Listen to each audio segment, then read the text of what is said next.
বাংলাদেশে এক এক সময় এক একটা হিরিক ওঠে। এখন তো মাহফিলে বয়ান শুনতে আসলেও ভয় থাকে, না জানি রাসেল ভাইপার এসে কামড় একটা দিয়ে বসে। রাসেল ভাইপোরে নিয়া রাসেল ভাইপোরে নিয়া সবাই চিন্তিত হয়ে গিয়েছে, অথচ খালি নামের খেলা। এটা নতুন কোনো সাপ এমন না।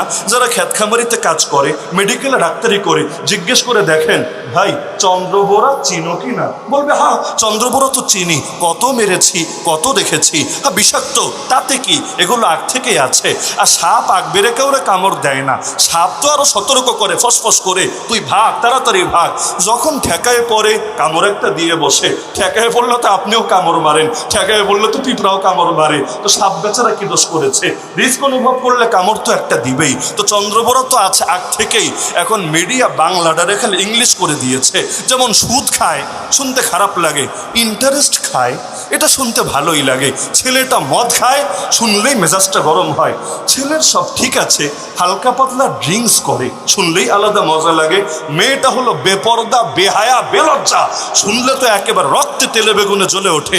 মেয়েটা আলট্রা মডার্ন, মেয়েটা একটু সুশীল, মেয়েটা একটু উন্নত মনা, সুশীল, প্রগতিশীল ইত্যাদি বললে আলাদা একটা ফিল আসে। তো শব্দ দিয়ে মাইরপেট চলে আর কি। যদি জিজ্ঞেস করা হয় জিহাদ, একরকম জবাব। যদি বলা হয় জঙ্গিবাদ, জবাব হয় আরেক রকম। তো এখন যেটা ছিল চন্দ্রবোরা, হঠাৎ করে মিডিয়া ছড়ানো শুরু করলো, এটার নাম রাসেল ভাইপার। এখন রাসেল বেচারাই বা কি দোষ করলো? এই অঞ্চলে আগে এক সাপবিদ ছিল, বাংলাদেশে বাড়ি না, বিদেশে বাড়ি, কিন্তু এই অঞ্চলে এসে অবস্থান করত। সে একটা সাপ নিয়ে বই লিখেছিল। ওই বইয়ের মধ্যে চন্দ্রবোরা সাপ নিয়ে কিছু কথাবার্তা লিখেছিল।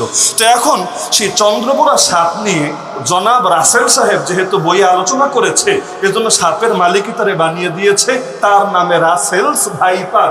অথচ রাসেলস ভাইপার না, এইটা আমাদের পুরনো চন্দ্রবোরা আর কি। তো এখন নতুন করে আতঙ্ক আসলো কেন? কারণ এক ইস্যু আসলে আর এক ইস্যু যায় হিসুর মতো করে ভেসে। এখন বাঙালি তো ইস্যুপ্রিয় জাতি, হিসুর মতো আসতেই থাকে, আর ইস্যুর সঙ্গে ভেসে যেতে থাকে আর থাকে। তো যদি এখন রাসেল ভাইপার দিয়ে সবাইরে ব্যস্ত রাখা যায়, ইন্ডিয়া যে বাংলাদেশের ভেতর দিয়ে ট্রেন লাইন চালু করছে এটা ভুলে যাবে।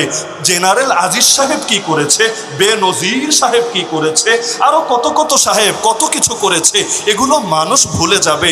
ইন্ডিয়া মামারা বা যেটাই বলি আর কি, মহামান্য ইন্ডিয়ারা যেই পানি আমাদেরকে দিচ্ছে, এই স্মৃতিও মানুষ ভুলে যাবে। আর আমরা মাজলুম সিলেটবাসীরা বহু বছর ধরে যে জুলুমের শিকার হয়ে আছি, এগুলো সব হারিয়ে যাবে এক রাসেলস ভাইপারের পেছনে পড়ে। তো ব্যাস নতুন নতুন ইস্যু আসতেই থাকে। মাঝখান দিয়ে সেন্ট মার্টিন সেন্ট মার্কিন হয়ে যাচ্ছে কিনা, ওইটাও গিয়েছে টোটাল ভুলে।